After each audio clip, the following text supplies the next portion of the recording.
Shalom, everyone. This is Nava. Today, let's talk about should we store food?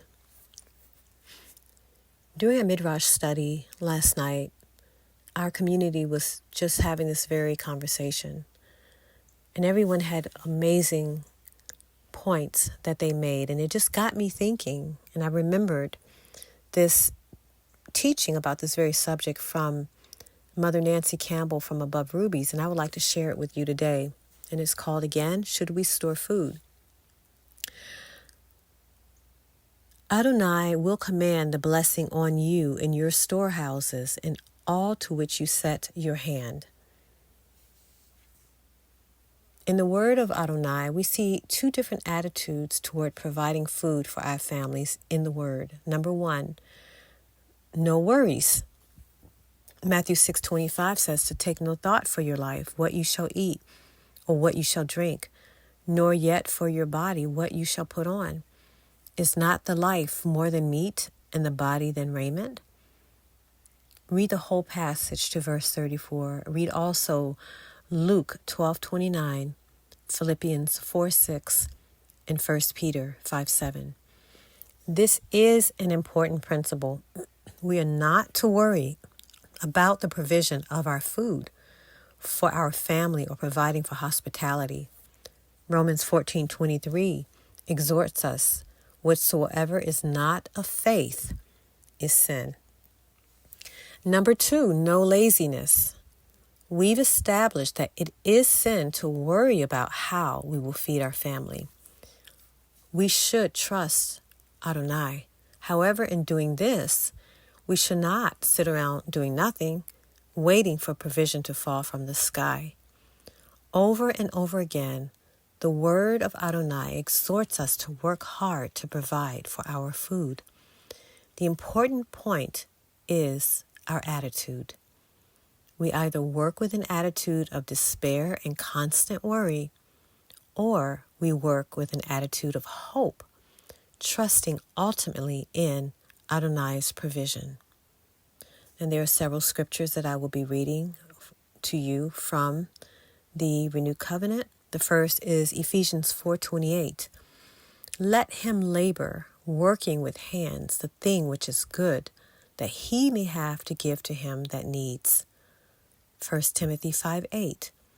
If any provide not for his own, and especially for those of his own house, he has denied the faith and is worse than an infidel. 1 Thessalonians 4:11 and 12. Aspire to lead a quiet life, to mind your own business, and to work with your own hands, as we commanded you, that you may walk properly towards those who are outside, and that you may lack nothing. 2 Thessalonians 3:10 through 12. For while we were with you, we gave you this charge. If anyone does not work, then he should not eat either.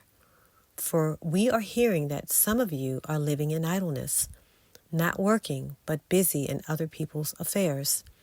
Such persons we direct charge in the Master Yeshua Mashiach, that by doing their work quietly, they earn their own living.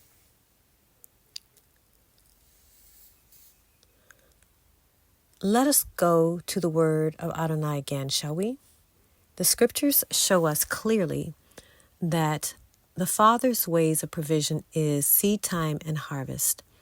He expects us to work hard, sow the seed, cultivate the plants and trees, and then harvest the food and crops to last until the next harvest season. This is not radical.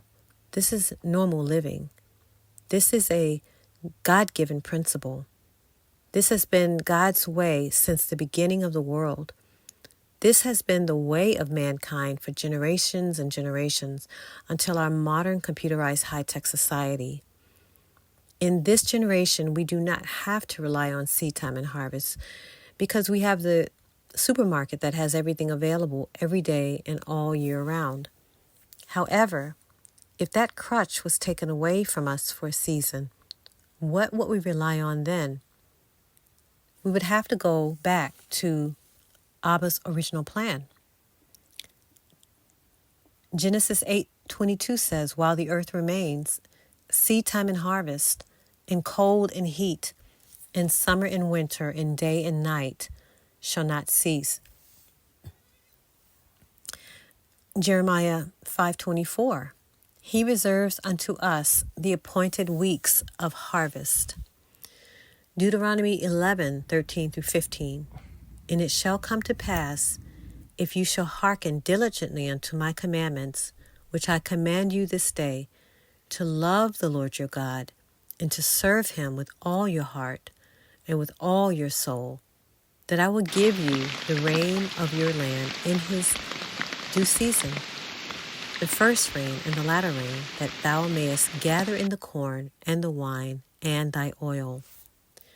Leviticus 26:10, you shall eat what had long been stored, then clear it out for the new. The Good News Bible explains it well. Your harvest will be so plentiful that they will last for a year, and even then you will have to throw away what is left of the old harvest to make room for the new. This scripture, which speaks of Adonai's blessing, shows us that the children of Israel stored their harvest to last for a year until the next year's harvest. When Adonai blessed them, they had more than enough to last for a year. The word store in the Hebrew here is yashen, which means old or that which has remained long. Just a minute, you say. You were talking about storing your harvest to last through the winter. What about praying for your daily bread? Yes, that is true. We are exhorted in Matthew 6:11 to pray daily for our bread. The reason for this is that the wheat had to be ground daily to make the bread, because it was not refined and had the germ of the wheat still in it. It would quickly go rancid if left.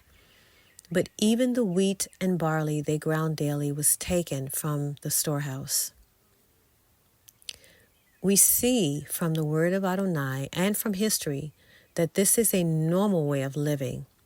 Although we do not need to rely on it in our computerized age, it still has advantages. When we have food stored, number one, we always have something on hand to share with guests who arrive unexpectedly. Number two, we have something on hand to give to a family who urgently needs provision of food. When Abba is talking to the Hebrews about their slaves, he says that after 6 years, they are to release them to freedom. More than that, he says, when you send them out, don't send them out with nothing. Deuteronomy 15:14 says, you shall supply him liberally from your flock, from your threshing floor, and from your winepress. From what Adonai has blessed you with, you shall give to him. He gave him out of his store. If he had stored nothing, he would have nothing to give. Number three, we have found available in times of emergencies, earthquakes, snowstorms, hurricanes, tornadoes. We will have food available. Number four, we do not have to get into a state of worry, because even if lean times or traumas arise, we are prepared to feed our family. This actually relieves stress. And the question is asked, can we survive on stored food? If we did face a situation where we could not race to the supermarket and get whatever we needed, how would we survive? What if we could not get fresh fruit and vegetables daily? We see a very interesting scripture in Leviticus 25 where Adonai proclaims the principle of the Sabbath rest for the land every 7 years. Every 7th year, the land was to have complete rest. They were not allowed to plant any seeds. They were not allowed to harvest grain that grew by itself. They were not allowed to gather the grapes from the unpruned vines. The food that grew of itself was to be available to all servants, strangers, and wild animals. How then could they survive without planting and harvest? Adonai knew that they would ask this question. Let us read in Leviticus 25:20 through 22. And if ye shall say, what shall we eat the 7th year? Behold, we shall not sow, nor gather in our increase. Then I will command my blessing upon you in the 6th year, and it shall bring forth fruit for 3 years. And you shall sow the 8th year, and eat yet of old fruit until the 9th year. Until her fruits come in, you shall eat of the old store. The children of Israel ate stored food for nearly 3 years. Obviously, Adonai knew that they could survive and keep healthy even on stored food. He promised them that if they would obey his law, that there would not be one feeble person among all their tribes. Eating stored and sun-dried food was part of their lives. Can you imagine how hard they would have to work? It is a tiring job to harvest and store enough for 1 year, let alone for 3 years. But I am sure that it would have been a wonderful time of shouting and rejoicing. They would also need to have lots of extra room to store all this food. We read in the scriptures how the prosperous kings of Israel built storehouses for all their excess grain and wine and oil. Let's look at the scriptural examples. 1 Chronicles 26:15 through 17. Obed-Edom's sons looked after the storehouse of the tabernacle. Also 27:25 of 2 Chronicles.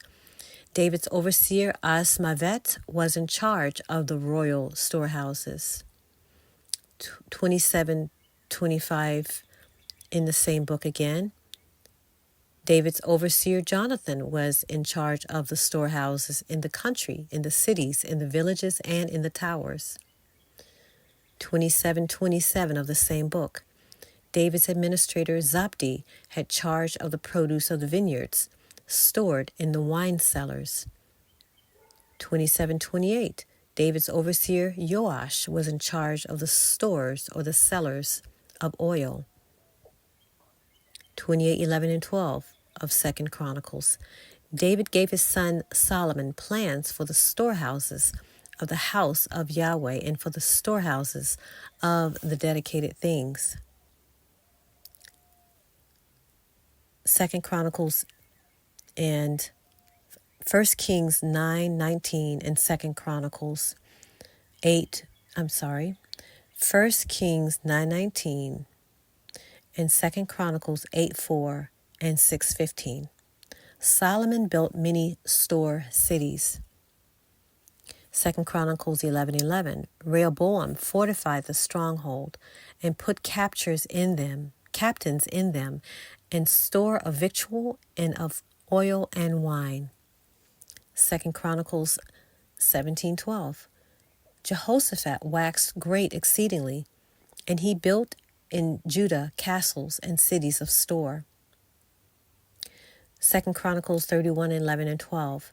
Hezekiah gave orders for the people to bring in food for the priests and the Levites. As soon as the order went out, the Israelites gave generously of grain, new wine, oil, honey, and from the crops of their fields.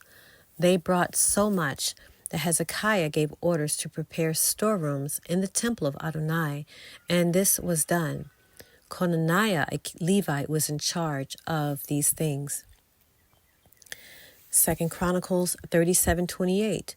Hezekiah had exceeding much riches and honor, and he made storehouses also for the increase of corn and wine and oil.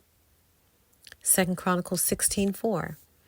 Because the store cities and storehouses were so important for the survival of the people, when Ben-Hadad came against the cities of Israel, he captured all the store cities of Naphtali. This strategy would cause the people to starve. Jeremiah 41:8.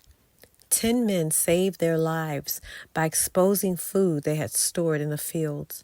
Do not kill us, for we have stores of wheat, barley, oil, and honey hidden in the fields. And of course, we're all familiar with the story of how Abba told Joseph through a dream to store up food for 7 years. Also Genesis 41:36, that food shall be for store to the land against the 7 years of famine. Genesis 41:56, and the famine was over all the face of the earth, and Joseph opened all the storehouses and sold unto the Egyptians. The storehouses became the survival of nations. The Hebrew word that is used for the store cities is miknah, which means treasure. Wow, that is exciting. Their store of food that they put away became their treasure. Without it, they would have starved. Psalm 144:11-15 gives us a beautiful description of a people who are blessed of Adonai. One of the blessings is that our garners may be full, affording all manner of store, or as the Living Bible translates it, barns full to the brim with crops of every kind. The blessing of Adonai is having enough from the harvest to store for the coming year, enough to last until next harvest. This kind of living enables us to be generous and bountiful with others as well. Let us turn now to the famous blessing chapter in the Word of Adonai, Deuteronomy 28:1-8. Adonai says that if we hearken diligently unto the voice of Yahweh, thy Elohim, to do all his commandments, that he will command the blessing upon thee in thy storehouses. Let us see what Adonai's word says about working hard to provide our food. Proverbs 6:6-8, go to the ant, you sluggard. Consider her ways and be wise, which having no guide, overseer, or ruler, provides her meat in the summer and gathers her food in the harvest. Some translations say, ponder the ant. Proverbs 6:8 says, the ants labor hard all summer, gathering food for the winter. Proverbs 10:4, he becomes poor that deals with a slack hand. Proverbs 10:5, he that gathers in summer is a wise man, but he that sleeps in harvest is a son that causes shame. It's also repeated in Proverbs 20:4. Proverbs 22:3 repeats in Proverbs 27:12. A prudent man foresees the difficulties ahead and prepares for them. The simpleton goes blindly on and suffers the consequences. Proverbs 28:29. He that tills his land shall have plenty of bread. This is repeated in Proverbs 12:11. Harvest time is such an important time in the year that it is a time of greatest joy. Isaiah 16:9-10 intimates that it is a time of singing, shouting, and joy. Note this, storing food is biblical, but hoarding is evil. Yahweh's word shows us clearly that it is a normal way of living to store food with the motive of not only feeding our family, but also feeding whoever else we can. However, if we store food with the motive of hoarding for ourselves only, we are out of Yahweh's will. That is all I have time for today. I hope you were blessed. Please like, share, and subscribe. Until next week.